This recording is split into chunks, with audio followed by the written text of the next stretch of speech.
কৃষ্ণ জয় গুৰু শংকৰ। নমস্কাৰ প্ৰিয় সৈতসকল, মই ধৰ্মকান্ত নাথ। আজি আপোনালোকৰ মাজলৈ লৈ আহিছোঁ এটা সঁচা কাহিনী। নাটকীয় ৰূপেৰে মই প্ৰকাশ কৰিবলৈ চেষ্টা কৰিছোঁ। কেনে হৈছে জনাবচোন। সত্যক কোনোৱে ঢাকি ৰাখিব নোৱাৰে। মোৰ সন্দেহ হয়, মোৰ চিন্তা হয়, ঢাকি ৰখা সেই অগ্নিৰ শিখা টুকুৰা উমাই উমাই ধোঁৱাই ধোঁৱাই আকৌ জ্বলি উঠিব নেকি, প্ৰকাশ কৰি তুলিব নেকি অন্ধকাৰত ডুব গৈ থকা নৰ সমাজক, চকুত পোহৰৰ ৰশ্মি প্ৰকাশ কৰি তুলিব নেকি, সত্য কি অনুভৱ কৰাই দিব নেকি। যদি সেয়া দিয়ে ভালৰেই কথা, কিন্তু সেয়া যেন হৈ গ'লে মই বৰ লাজ পাম। কাৰণ আমি যে অন্ধ হৈ আছোঁ, আমাক যে ভ্ৰান্ত কৰি ৰখা হৈছে। য'ত আজি আমি ইমান দিনে সোমাই আছিলোঁ বুলি আমি যে নিজকে লজ্জিত হ'ম। গতিকে আশা কৰোঁ সেয়া যেন গুপুত হৈয়েই থাকে। তথাপিতো সত্য এয়ে যে সত্য সদায় জয়, সত্যক কোনোৱে ঢাকি ৰাখিব নোৱাৰে।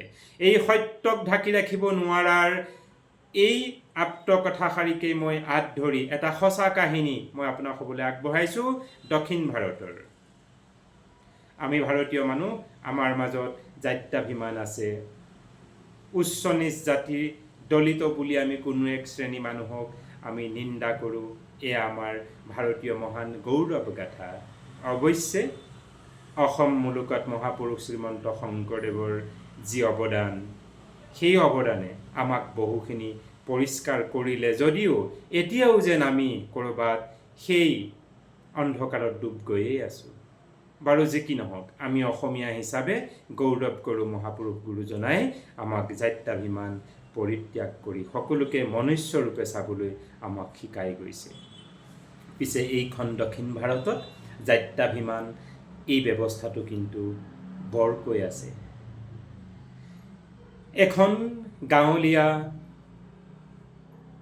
গৃহস্থীৰ পৰা এই কাহিনীটো সূত্ৰপাত ঘটিছে।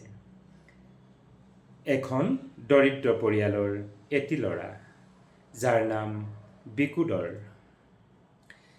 বিকুদৰ দৰিদ্ৰ ঘৰৰেই নাছিল, তেওঁ দলিত ঘৰৰো আছিল তথাকথিত।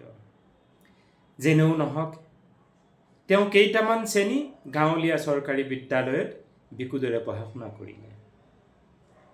আৰু তলৌ ভটৌ কৰি অকণমান গজলীয়া হৈ বিকুদৰ চহৰলৈ আহিলে। চহৰলৈ আহি বিকুদৰে কৰ্মসংস্থাপন হিচাপে এটি ধৰ্মস্থলাত তেওঁ পদাৰ্পণ কৰিলে। ধৰ্মস্থলাত পদাৰ্পণ কৰি তেওঁ তাৰ এজন বিষয়ববীয়াক লগ ধৰি তাতে এটি কৰ্মসংস্থাপন বিচাৰিলে। বিকুদৰৰ বয়স তেতিয়া খুব কম আছিল, যদিও তেওঁক কামত লগাব পৰা বয়স নাছিল। তথাপিতো ইচ্ছুক আৰু এজন প্ৰতিবদ্ধকতা ল'ৰাক সংস্থাপন দিয়াটো তেখেতলোকে বিচাৰ কৰি পায় বিকুদৰক তাত কামত ৰাখিলে। খোৱা বোৱা থকা তাতেই সেই ধৰ্মস্থলাৰ ফালৰ পৰাই তেওঁলৈ সুবিধা আগবঢ়োৱা হ'ল আৰু মাহিলী কিবা এটা নিৰিখ বেতন ধাৰ্য কৰি দিয়া হ'ল। আৰু বিকুদৰেও আনন্দ মনেৰে তাকে স্বীকাৰ কৰি তেওঁ কামত আৰম্ভ কৰিলে। তেওঁৰ কাম কি আছিল জানেনে? তেওঁৰ কাম আছিল সেই ধৰ্মস্থলাখনৰ নিচেই ওচৰেদি বৈ যোৱা কুলু কুলু সুৰেৰে ধৰ্মস্থলাখন দৰ্শন কৰিবলৈ যোৱা ভকতসকলৰ মন প্ৰাণ আনন্দময় কৰি তোলা এখন নদীৰ দুয়োপাৰ পৰিষ্কাৰ কৰা। ভকতসকলে মন্দিৰ দৰ্শন কৰিবলৈ গৈ নদীৰ যি সৌন্দৰ্য উপভোগ কৰিছিল আৰু যি লেতেৰা হৈছিল, বিকুদৰে হাতত এডাল ঝাৰু লৈ নদীৰ দুয়োপাৰটো পৰিষ্কাৰ কৰা দায়িত্ব লৈছিলে। এনেধৰণেৰে বিকুদৰে তেওঁ জীৱনৰ যি চাকৰি দায়িত্ব তেওঁ কৰি গৈছিল, আনন্দ লভি গৈছিল। নতুন ভকত বৈষ্ণৱ জনগণৰ ভিৰ সমাগম দেখিছিল। তাতেই তেওঁ ভোগ গুচাই এমুঠি প্ৰসাদ আহাৰ খাব পাৰিছিল, থকা মেলা তেওঁ সুবিধা পাইছিল। আনন্দত যেন তেওঁ আত্মহাৰা হৈছিল। তেওঁ আনন্দতেই হাঁহি ধেমালি কৰি আনন্দেৰে উল্লাসেৰে তেওঁ কাম কৰি গৈছিল। এটা দিন তেওঁ হয়তো ভবাও নাছিলে, হঠাতে তেওঁ দেখা পালে সেই নদীখনৰ কিছু দাঁতি কাষত এটি মৃতদেহ পৰি আছে। এখোজ দুখোজ কৰি বিকুদৰ ওচৰ চাপি গ'ল। দেখিলে এটি সুকোমল 15-16 বছৰীয়া বয়সৰ গাভৰুৰ মৃতদেহ। বিকুদৰে ভাবিছিল কেনেবাকৈ নদীত স্নান কৰিবলৈ আহি হয়তো সলিল সমাধি ঘটিলে আৰু উটি আহি ইয়াতে ৰ'ল। তেওঁৰ মনলৈ প্ৰশ্ন আহিল, যদি নদীত তেনেধৰণে উটি আহিছিল তেতিয়াহ'লে এই মৰাশটি পানীত থাকিব লাগিছিল। ইমান ওপৰত কেনেকৈ আহিল? কোনোবাই তুলি আনি পেলাই থৈ কিয় যাব? ক্ৰমান্বয়ে সেই কথাটো প্ৰকাশ ঘটিলে, পুলিচ বিষয়াৰ আহি পৰিলে আৰু তেখেতলোকে সেই মৰাশটি লৈ গ'ল। বিকুদৰে একো বিচাৰি নাপালে যে তাৰ সেই মৰাশটিনো ক'ৰ কি। তেওঁৰ বয়সো খুব কম আছিলে। তেওঁ কেৱল তেওঁৰ কামত ব্যস্ত আছিলে। আহিছে ভকত, গৈছে ভকত। বিকুদৰে কেৱল পৰিষ্কাৰ হাতত ঝাৰুডাল লৈ কেৱল পৰিষ্কাৰ কৰি গৈ আছে নদীৰ দুয়োটা পাৰ। এনেধৰণে গৈ থাকোঁতে কিছুদিনৰ অন্তৰে আকৌ যেন এটি সুকোমল কন্যাৰ মৃতদেহ বিকুদৰে দেখিবলৈ ল'লে। ঠিক তেনেধৰণেই আকৌ পুলিচ বিভাগীয় ব্যক্তিসকল আহিল আৰু সেই লাছটি উঠাই লৈ গ'ল।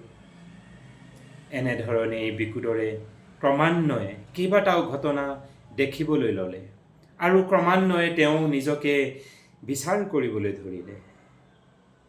এইবোৰ ক'ৰ পৰা কেনেকৈ ঘটিছে? কাৰ কন্যা, কাৰ সন্তান, কাৰ ভগিনী হ'ব পাৰে? ক্ৰমে তেওঁৰ দায়িত্ব ব্যস্ততা হৈ থকাৰ মাজতে তেওঁৰ দৃষ্টিত পৰিলে এখন কলা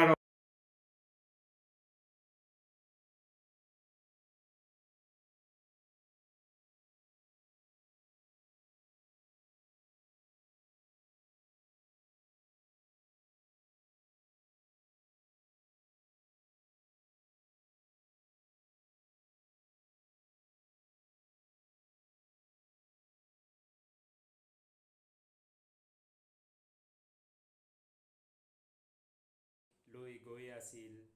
বিকুদৰে নিজৰ কাম কৰি গৈয়ে আছিল। বিকুদৰ ক্ৰমে ডাঙৰ হৈছিল। বিকুদৰৰ বয়স প্ৰায় 23 বছৰমান হৈছিল। বিকুদৰে ক্ৰমান্বয়ে ছিনিয়ৰিটি পাইছিল। বিকুদৰে ছুপাৰভাইজাৰসকলৰ সন্মুখত এজন কাম কৰিব পৰা ব্যক্তিলৈ ৰূপান্তৰিত হৈছিল। হঠাৎ এদিন বিকুদৰলৈ ফোন আহিলে, বিকুদৰ ছাৰ আহাচোন তুমি। বিকুদৰ গ'ল আৰু ছাৰক লগ ধৰিলে। বিকুদৰক বুজাই দিয়া হ'ল, আচলতে বিকুদৰৰ পৰিয়ালৰ যি দৈন্যতা পৰিৱেশ সেই ছাৰসকলে বেছ বুজি পাইছিল। আৰু বিকুদৰে ইতিমধ্যে হৈ যোৱা ঘটনাৱলীকেইটা গোটেইকেইটাৰ আভাস কিছু পাইছিল, কিন্তু তেওঁ কামত বৰ্তি আছিল। গতিকে বিকুদৰৰ প্ৰতি কিছু যেন তেখেতলোকে বিকুদৰৰ ওজন বুজি পাইছিল, বিকুদৰক ব্যৱহাৰ কৰিব বিচাৰিছিল। বিকুদৰক মাতি নি কোৱা হৈছিল, বিকুদৰৰ হাতত এখন ডবল কোৰ দিয়া হৈছিল আৰু কোৱা হৈছিল, বিকুদৰ আজিৰ পৰা তোমাৰ কাম বাঢ়িছে। কি ছাৰ? কালিলৈকে তুমি কেৱল নদীৰ দুয়োপাৰ ঝাৰু মাৰি পৰিষ্কাৰ কৰি আছিলা। আজিৰ পৰা তোমাৰ হাতত এই এখন ডবল কোৰ দিছোঁ। এই ডবল কোৰখন তুমি ব্যৱহাৰ কৰিব লাগিব। যেতিয়াই আমি তোমাক ফোন কৰিম আৰু ক'ম, সেইমতেই তুমি কামটো কৰি আহিবা। মনত ৰাখিবা, এই কামৰ কথা যেন আৰু কোনোৱে গম নাপায়, তুমি আৰু মোৰ বাদে। বিকুদৰে বোলে, হ'ব ছাৰ। তেতিয়ালৈকে বিকুদৰে একো গম পোৱা নাছিল। বিকুদৰে নিজৰ কাম কৰি গৈ আছিল। এদিন হঠাতে বিকুদৰলৈ ফোন আহিলে মাজৰাতি। বিকুদৰ, ছাৰ। বিকুদৰ, তোমাক যে এটা নতুন কাম দিছিলোঁ, এই ঘাটটোৰ পাৰতেই এটি মৃতদেহ আছে।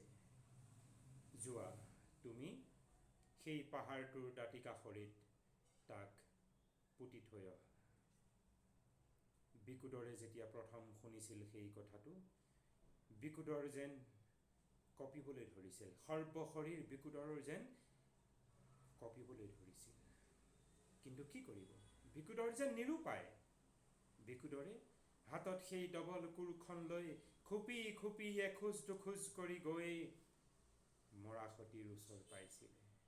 বিকুদৰে দেখিছিলে আকৌ এটি কাৰবা জীয়ৰী, কাৰবাৰ ভগিনী, এটি সুকোমল কন্যাৰ শৰীৰ, যাৰ বয়স 15 কি 20 বছৰৰ ভিতৰৰ হ'ব, যাৰ শৰীৰত অন্ত্ৰবাস আদি একো নাছিল, কেৱল ওপৰত এটি টপ কামিজ আছিল। তেতিয়া বিকুদৰৰ যিহেতু প্ৰায় 23-25 বছৰ হৈ গৈছিল, বিকুদৰে সংসাৰৰ সকলোবোৰ কথা প্ৰায় বুজি পাইছিল। বিকুদৰে বুজি পাবলৈ বাকী নাথাকিছিল যে এই ছোৱালীজনীৰ লগত কি হৈ গৈছিল। বিকুদৰ বাধ্য হৈছিল আৰু বিকুদৰে নিজৰ কৰ্ম কৰি গৈছিল। কাৰণ বিকুদৰ নিৰুপায়, বিকুদৰৰ ঘৰৰ পৰিৱেশ বৰ দৈন্যতা। বিকুদৰে এনেকৈয়ে এটি দুটি কৰি তেওঁ কেইবাটিও কাম, কেইটিমান বছৰৰ ভিতৰতে কেইবাটিও কাম কৰি পেলালে। বিকুদৰে যিমানেই সেই কামবোৰ কৰি গৈছে, সি যেন নিজকে প্ৰশ্ন কৰি গৈছে, মই কি কৰি আছোঁ, প্ৰকৃততে মই ঠিক কৰিছোঁনে? কিন্তু বিকুদৰে যেন আৰু বেছি চিন্তা কৰিব নোৱাৰে। কাৰণ বিকুদৰে ইতিমধ্যে এজন মানসিক ৰোগীৰ দৰে হৈ পৰিছে। তেওঁ চাণ্ডাল হৈ পৰিছে। তেওঁ ধৰ্ম বুলি মানি লৈছে। তেওঁ জানিছে সেয়া যে এক অপৰাধ, সেয়া তেওঁ কাকো ক'বও নোৱাৰে। তেওঁ দৈন্যতাৰ এজন ব্যক্তি, গতিকে তেওঁ কৰি গৈছিল। বিকুদৰে কেইবাৰমান এনে জটিলতাত পৰিছিল। বিকুদৰলৈ ফোন যেতিয়াই আহিছিল, বিকুদৰ ডেড বডিটোৰ ওচৰ গৈ পোৱাৰ আগতেই তাত পুলিচ বিষয়া উপস্থিত আছিল। আৰু বিকুদৰ গৈ পোৱাত পুলিচ বিষয়াই ক'লে, কৰি দিয়া। বিকুদৰ তবাক হৈছিল। পুলিচ বিষয়াইও মোক আজি হুকুম কৰিছে, মানে বিকুদৰে জানিছিল যে এনে ঘটনাবোৰ হ'লে চৰকাৰীভাৱে ইয়াক পোষ্টমৰ্টেম আদি কিবা ইনকুৱাৰী কৰিবলৈ লৈ যায়। কিন্তু মোক যে হুকুম দিলে ইয়াক ক্লিয়াৰ কৰিবলৈ, মানে বিকুদৰ মুখখন বন্ধ হৈ আছিল। কাৰণ তেওঁ দৈন্যতা আছিল। ইতিমধ্যে তেওঁ স্বভাৱত পৰিণত ঘটিছিল। তেওঁ যেন দাসত্ৰ হৈ পৰিছিল। বিকুদৰে কৰি গৈছিল। কিন্তু বিকুদৰে বহুবাৰ চিন্তা কৰিছিল, কাৰবাৰ জীয়ৰী, কাৰবাৰ বোৱাৰী, কাৰবাৰ ভগিনী। এনেধৰণে কৰি গৈ থাকোঁতে এবাৰ স্কুলীয়া ছোৱালীক পালে, যাৰ বেগ আছিল এঠাইত পৰি। বেগত তেওঁৰ কিতাপফলিৰ লগতে তেওঁ ঘৰৰ সম্পূৰ্ণ ঠিকনা পাতি আছিল। বিকুদৰক ফোন কৰিলত বিকুদৰ সেই ঠাইত উপস্থিত হোৱাৰ আগতেই পুলিচ বিষয়াসকল উপস্থিত হৈ আছিল। পুলিচ বিষয়াসকলে কি কৰিলে সেয়া বিকুদৰে নাজানে। পুলিচ বিষয়াসকলে বিকুদৰক কৈছিল, বিকুদৰ ছাৰ। বিকুদৰে মৰসাহ বুকুত বান্ধি এবাৰ প্ৰশ্ন কৰিছিল পুলিচ বিষয়াসকলক, ছাৰ, আজি ইমান দিনে যিমানকেইটা ঘটনা হৈ গৈছে, সেইসকলৰ কোনো প্ৰমাণ পত্ৰ আমি পোৱা নাছিলোঁ। গতিকে বাৰু এনেকেই কৰা হ'ল। কিন্তু এওঁৰ বেলিকা দেখোন এয়া প্ৰমাণপত্ৰ আছে। এই ছোৱালীজনী ঘৰৰ ঠিকনা পাতি আছে, তাই স্কুলীয়া বেগটোতে আছে। তাইৰ মাক দেউতাকক খবৰ দিয়াটো উচিত নহয় জানো? অন্ততঃ মাক দেউতাকে তেওঁৰ শেষ কৃত্যকণ কৰিবলৈ জানো অধিকাৰ নাই? পুলিচে কৈছিল, বিকুদৰ, আমাক পুলিচৰ চাকৰি নিশিকাবি, তই তোৰ কাম কৰ। বিকুদৰে তলমু কৰি হয় ছাৰ বুলি কৈ পুনৰ তাৰ কামত লাগি গৈছিল। অকল স্কুলীয়া ছাত্ৰীয়েই নাছিল, সুকোমল গাভৰু 15ৰ পৰা 25-30 বছৰ বয়সৰ গাভৰুৱেই নাছিল। বিকুদৰৰ হাতেৰে তেওঁ পুৰুষকো গাঁত খান্দি পুতিছিল। সেইসকল কোন জানে? আমি সাধাৰণতে দেখা পাওঁ মন্দিৰসমূহৰ সন্মুখত, মছজিদৰ সন্মুখত, গীৰ্জাৰ সন্মুখত খোজনীয়া কিছু আপাহিজ খোজনীয়াই হাতত কটোৰা লৈ বাতি লৈ বহি থাকে। 2 টকা 4 টকা মন্দিৰ শৰণাৰ্থী ভক্তবৃন্দই দি যায়, তাকে লৈ তেওঁলোকে জীৱন চলায়। সেই পৰিৱেশটোৱেই যেন সেই মন্দিৰ পৰিচালনা কমিটিৰ অন্তৰত আত্মসন্মানত আঘাত দিলে। তেওঁলোকক কেইবাবাৰো খুৱাই বুৱাই আৰু নাহিবি বুলি কৈছিল, কিম্বা গাড়ীত উঠাই অন্য ঠাইলৈ পঠিয়াই দিছিল। কিন্তু নতুন নতুন যেন কিম্বা সেই পুৰণিজন আকৌ ঘূৰি পকি আহি তাতেই বহি থাকেহি।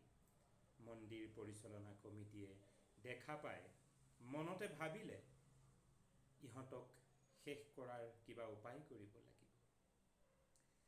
ক্ৰমে বিকুদৰলৈ ফোন গ'ল, বিকুদৰ, ছাৰ তাতেই এটা আছে।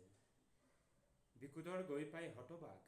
আজি ইমান দিনেতো মই সুকোমল কোনোবা গাভৰুৰ শৰীৰত দাফন কৰিছিলোঁ, কিন্তু আজি যেন মোৰ ভাগ্যত, হাই ভগৱান, এয়া যেন এজন নিৰীহ ভিক্ষুকক মই আজি দফন কৰিবলৈ আহিছোঁ। বিকুদৰে নিৰুপায় হৈ এটি এটি কৰি পুৰুষ, বৃদ্ধ সকলোকে, মহিলা সকলোকে তেওঁ সমাস কৰি গৈছিলে। অৱশেষত এদিন বিকুদৰৰ ঘৰলৈ যাব লগা হ'ল। বিকুদৰ ঘৰলৈ গলত বিকুদৰ ঘৰত গৈ নিজৰ ঘৰৰ কামত ব্যস্ত। হঠাৎ বিকুদৰলৈ এটি ফোন গ'ল, বিকুদৰ, ছাৰ অমুকতে এটা আছে, ক্লিয়াৰ কৰা, অমুকটো পাৰলৈ লৈ যাবা। বিকুদৰে লাহেকৈ ক'লে, ছাৰ মই গাঁৱলৈ আহিলোঁ, মই গাঁৱত আছোঁ। তুমি গাঁৱলৈ গ'লা? কাক সুধি গৈছিলা? তুমি যেন নিজেই তোমাৰ সিদ্ধান্ত ল'ব পৰা হ'লা। তুমি কাক কৈ গৈছিলা? ঠিক আছে, তুমি সোনকালে উভতি আহিবা। বিকুদৰে ক'লে, হ'ব ছাৰ। ইতিমধ্যে আৰু এটি মৃত হৈ গ'ল। বিকুদৰটো নাই, এইবাৰ কি কৰা হয়?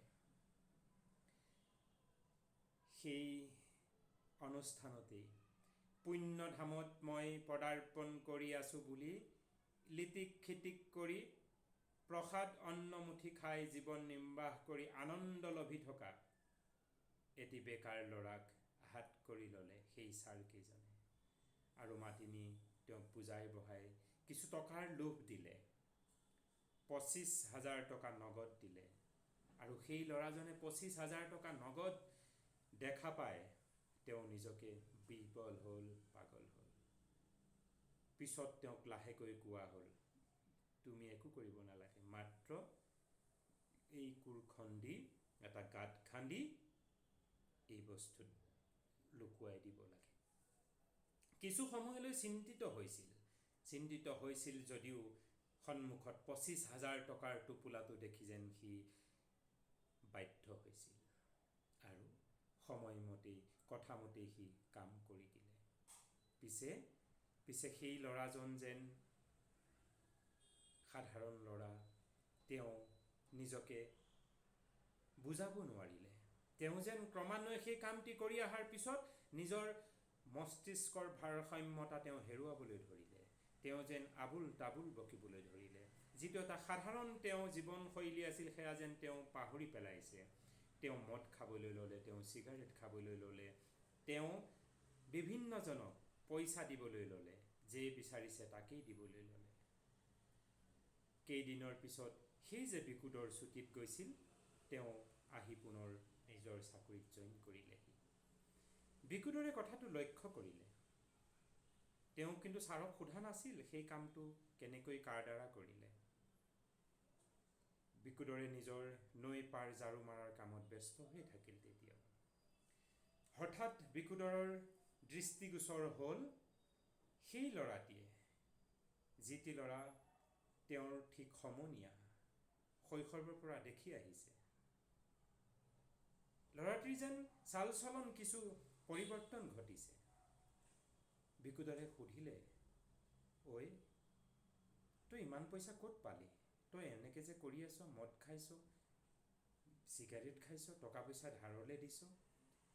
বৰ বিশ্বাস আৰু আস্থাৰে ভৰসাৰে সোধাত সেই ল'ৰাজনে সমনীয়া বুলি বিকুদৰক কিনাৰলৈ মাতি আনি গোটেই কথাখিনি মনে মনে কৈ দিলে। মোক 25,000 টকা দিছিল। কিয় জানো? সিদিনাখন যে এই কাহিনী এটা হৈ গৈছিল, শুনিছিলি নে? এই কামটো মোৰ হাতানাই কৰালে আৰু পুৰস্কাৰ হিচাপে মোক 25,000 টকা দিলে। বিকুদৰে মনে মনে ভাবিলে, হাই ৰাম, মোৰ হাতেদি কিমানটা দেহা মই সমাস কৰিলোঁ, ই আজি এটা দেহা সমাস কৰিয়েই যেন ই তাৰ ভাৰসাম্যতা হেৰুৱাই পেলাইছে। বিকুদৰে সেই ঠাইৰ পৰা তাক দুআষাৰ কিছু কথা কৈ আঁতৰি গুচি গ'ল। পৰৱৰ্তী আৰু যিমানবোৰ কাৰ্য হ'ল, বিকুদৰক মাতি আগৰ দৰেই কাৰ্য সমাপন কৰি গৈছিল। এদিন বিকুদৰ আশ্চৰ্য হৈ পৰিল যেতিয়া বিকুদৰলৈ ফোন আহিল, বিকুদৰ ছাৰ যোৱা অমুকতে আছে, অমুকটো বান্ধৰ পাৰত কৰিবা। যথাসময়ত বিকুদৰ হাতত ডবল কোৰখন লৈ গৈ খাৰা হ'ল আৰু যেতিয়া সন্মুখত দেখিলে, বিকুদৰৰ যেন স্বৰ্গখন ভাগি তেওঁৰ হাততেই পৰিলে, মূৰতেই পৰিলে। বিকুদৰে দেখিলে সেই যে বিকুদৰৰ অনুপস্থিত ছুটীত ঘৰলৈ যাওঁতে যি এটা মৃত শৰীৰ সমাধা কৰিছিল, যিটোৱে 25,000 টকা পাই আবুল তাবুল কৰিছিল, ভাৰসাম্যতা হেৰুৱাইছিল, তাৰ শৈশৱৰ বন্ধুটো, তাক সমাস কৰাৰ দায়িত্ব পৰিল বিকুদৰৰ হাতত। পিছে বিকুদৰে কি কৰিব? উপায় নাই। বিকুদৰ হাত ভৰি যেন সকলো বন্ধা, কাৰণ ইতিমধ্যে বহুতো সমাস কৰি আহিছে। আৰু ক'বনো কাক? য'ত পুলিচ বিষয়াসকলে বিকুদৰক কয়, ডিউটি নিশিকাবি আমাক। আৰু ইমান এটা ডাঙৰ অনুষ্ঠানৰ পৰা যিহেতু এনে কাণ্ড ঘটি আছে, বিকুদৰ বাধ্য, কাৰণ তাক টকা লাগে, চাকৰিৰ দৰমহা লাগে। বিকুদৰে কৰি গৈছিল। সকলো ভকত বৈষ্ণৱ আহে, হৰিৰ গুণানুকীৰ্তন কৰি যায়, হৰিক সাক্ষাৎ কৰি যায়, ভকত ভগৱন্তক গুৰু পণ্ডিতক লগ কৰি যায়। কোনোৱে সন্দেহ কৰা কোনো থলেই নাথাকে। যদিও কেইবাটা বছৰত কেইবাটাও ঘটনা হৈ গোটেই অঞ্চলটো আচলতে পৰিৱেশটো বু বু বাহ বাহ কৰি দুৰ্গন্ধময় হৈ গৈছিল। আওঁপকীয়াকৈ সকলোৱে যদিও সন্দেহৰ আঙুলি টোৱাইছিল, কিন্তু কোনোৱে যেন মুখ খুলি ক'ব পৰা নাছিল, প্ৰমাণ নাছিল। বিকুদৰে এদিন চিন্তা কৰিলে, গভীৰ চিন্তাত মগ্ন হৈ পৰিল।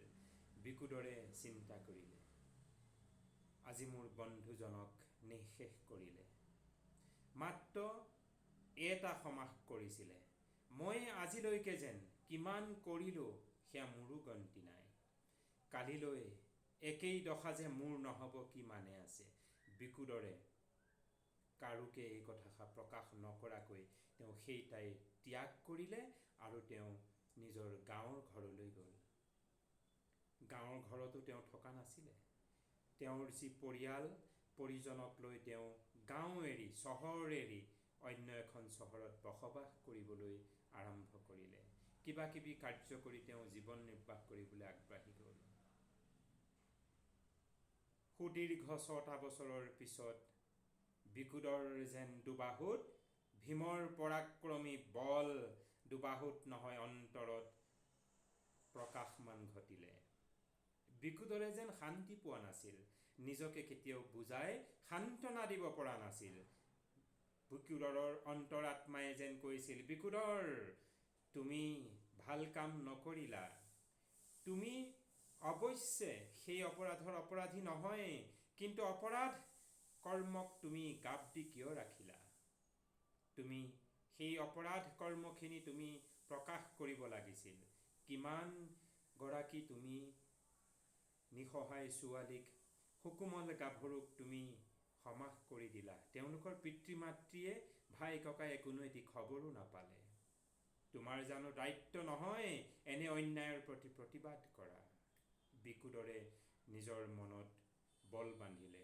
বিকুদৰে দুবাহুত নহয় মনত বল বাঢ়িলে আৰু বিকুদৰে আহি অৱশেষত চৰকাৰৰ ওচৰত চাৰেণ্ডাৰ কৰিলে।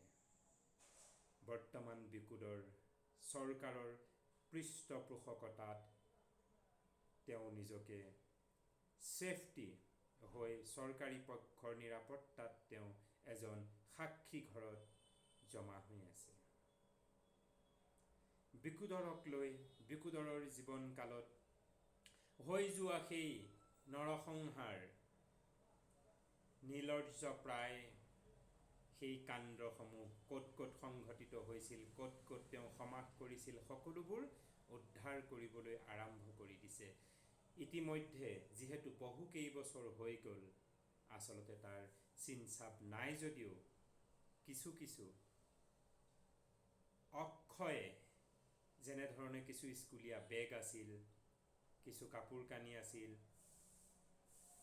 হাৰ্টি আদি, এইবোৰ যেন সমাস ঘটা নাই এতিয়াও, সেইবোৰো যেন ক্ষয় হোৱা নাই এতিয়াও, অক্ষত অৱস্থাত আছে।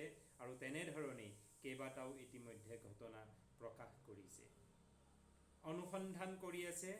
আৰু কি ক'ত ক'ত কেনেকৈ প্ৰকৃত সত্য ঘটনাটো যদিও ইণ্ডিকেট ক'লৈ গৈছে, ক'ৰ পৰা ৰশ্মিটো আহিছে সকলোৱে জানিছে, কিন্তু চৰকাৰ, প্ৰশাসন, আইন, উকিল, আদালতেও যেন সাহস কৰা নাই বিকুদৰৰ সাক্ষীত্বৰে সত্যক প্ৰকাশ কৰিবলৈ। বৰ্তমান এইখন দক্ষিণ ভাৰতত, কৰ্ণাটকত সংঘটিত হৈ থকা এটা সঁচা ঘটনাৰ আলম লৈ মই এই কাহিনীৰ মাধ্যমেৰে কথাটো প্ৰকাশ কৰিলোঁ। তাকেহে মোৰ সন্দেহ হয়, হ'ব নেকি সত্যৰ প্ৰকাশ? অসম ভূমিটো, অসময়ত কল্কি ভগৱান অৱতাৰ গ্ৰহণ কৰা সেই আশ্ৰমখনৰ ওপৰতো সঁচা মিছা নাজানো, আজিৰ পৰা কেইবা বছৰৰো আগত নৰহত্যা ঘটিছিল বুলি যি এক কেছ হৈছিল, বোধকৰোঁ আপোনালোকৰো বিদিত। বাতৰি কাকতৰ টুকুৰা মাত্ৰ পাইছোঁ, ফেচবুকতে তাকো, সত্য অসত্য একো নাজানো।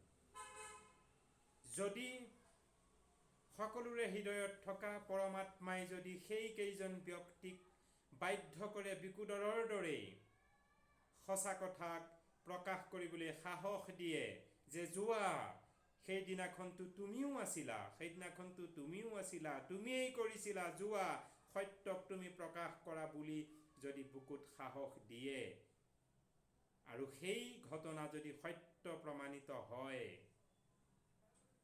উমাই উমাই ধুৱাই ধুৱাই যদি জুইকুৰা জ্বলি উঠে, সত্য যদি প্ৰকাশ হয়, তেতিয়া বাৰু আপোনাৰ মোৰ নাকটো ক'ত লুকুৱাম? কাৰণ আমি যে ইমান দিনে অন্ধ ভক্ত হৈ আছিলোঁ। হে প্ৰিয় সুহৃদসকল, হে মোৰ অসমীয়া ৰাইজ, এটি সত্য সংঘটিত কাহিনীৰ আলমত নাটকীয় ভাৱেৰে মই আজি মোৰ এই ভিডিঅ'টো প্ৰস্তুত কৰিলোঁ। ভাৰতবৰ্ষে আছে অনেক দোকানী, নিচিনি কিনিলে মিলিব বিঘিনি। ইতিমধ্যে ৰাম ৰহিম আচাৰাম বাপু XYZ বহুকেইজনে জেলৰ ভাত খাই আছে। বহুকেইজনৰ, সেইকেইজনৰ নিত্যানন্দকে আদি কৰি এজন যিজনে এতিয়া বিদেশত গৈ এটা দ্বীপ খুলি নিজৰ এখন দেশ তেওঁ শাসন কৰি আছে। ক্ষমতাশালী, ধন হ'লে, জন হ'লে, সমৰ্থক হ'লে তেওঁলোকক যেন একোৱেই কঁপাই তুলিব নোৱাৰে। তথাপিতো কেইবাজনে যেন এতিয়াও জেলৰ ভাত খাই আছে। আৰু এতিয়াও কেইবাজনেও যেন চৰকাৰী প্ৰশাসনিক সা সুবিধা লৈ, বডিগাৰ্ড লৈ তেওঁলোকে ভ্ৰষ্টাচাৰৰ বেহা বেপাৰ চলাই গৈ আছে। স্বয়ম্ভু এজন গুৰু, ভকত, ভগৱান, স্বয়ং ভগৱান হৈ আমি সকলো অন্ধই যেন নিৰ্বিচাৰে, অবিচাৰে ধৰ্মত মতলীয়া হৈ আমি যেন দীঘল দি পৰিছোঁ। ভাল কথা, সাধু সন্ত মহন্তৰ চৰণলৈ গ'লে আমি সত্যৰ জ্ঞান পাওঁ, অব্যক্ত ঈশ্বৰজনৰ সন্ধান কিছু পাওঁ। আমি সকলোৱে যাব লাগে, এয়া মানুহৰ কৰ্তব্য। কিন্তু আমি বিচাৰ কৰি চোৱাৰ প্ৰয়োজন, প্ৰকৃততে আমি যাক সত্য বুলি মানি গৈছোঁ সেয়া বাৰু প্ৰকৃততে সেৱনীয় সত্য হয়নে? লুকুৱাই ৰাখিছে নেকি বাৰু এনেকুৱা পাপময় জুই শিখা, যি একুৰা জুই হয়তো উমাই উমাই ধোঁৱাই ধোঁৱাই যদি কেতিয়াবা জ্বলি ওলাই উঠে, সত্য প্ৰকাশ কৰি জগতকে পোহৰাই তোলে, তেতিয়া বাৰু আমি নাকটো ক'ত ৰাখিম? কেনেকুৱা লাগিল এই সত্য প্ৰতিষ্ঠিত যি সঁচা কাহিনীৰ ওপৰত মই নাটকীয়ভাৱে প্ৰকাশ কৰা এই কাহিনীটো কেনেকুৱা লাগিল সকলোৱে জনাব। কোনোৱে মনত ভুল ভাৱ লৈ, আক্ৰোশ ভাৱ লৈ মোক আক্ৰমণ নকৰিব। আৰু এই মই যিটো কাহিনীৰ মাধ্যমেৰে ক'লোঁ, যদি সম্ভৱ হয় মই লিংকটো এড কৰি দিম, আপোনালোকে চাব। কান্নাড়া ভাষাত আছে আৰু ট্ৰেন্সলেট ইংলিছত তলত লিখি দিয়া আছে, টেলিফিল্মবোৰৰ নিচিনাকৈ। যিসকলে ইংলিছ বুজি পায় আপোনালোকে অকণমান চাব, নিশ্চয় কাহিনীটো বুজি পাব। এটা সঁচা বৰ্তমান সময়ৰ বিশেষ বিশেষ নিউজ চেনেলবিলাক তথা বিশেষ বিশেষ ইউটিউবাৰসকলে প্ৰকাশ কৰা বিশেষ বিশেষ ঘটনাৱলীবোৰৰ মাজৰ এক সঁচা কাহিনী মই আজি নাটকীয়ভাৱে আগবঢ়ালোঁ। কেনে হ'ল জনাব। সত্য সদায় জয়, সত্যক কোনেও ঢাকি ৰাখিব নোৱাৰে। সত্য সন্ধান দিয়াৰ নামত ভাৰতৰ অনেক ধৰ্মৰ বেপাৰীসকলে যেন ধৰ্মৰ নামত ধনৰ তথা যৌনতাৰ বেপাৰ খুলি ৰাখিছে, এয়া যেন অপ্ৰিয় সত্য কথা। জলজত পল পট পট প্ৰমাণ আচাৰাম বাপু, ৰাম আৰু ৰহিম। বাকীবোৰ বাৰু সন্দেহৰ আৱৰ্তত। এয়া মই কোৱা নাই, যিবোৰ বৰ্তমানলৈকে নিউজ চেনেলবোৰে দেখুৱাইছে, বাতৰি কাকতৰ টুকুৰা আদিত পাইছোঁ, তাকেহে প্ৰকাশ কৰিছোঁ। দায় দোষ নধৰিব দেই। কৃষ্ণ জয় গুৰু শংকৰ কৃষ্ণ।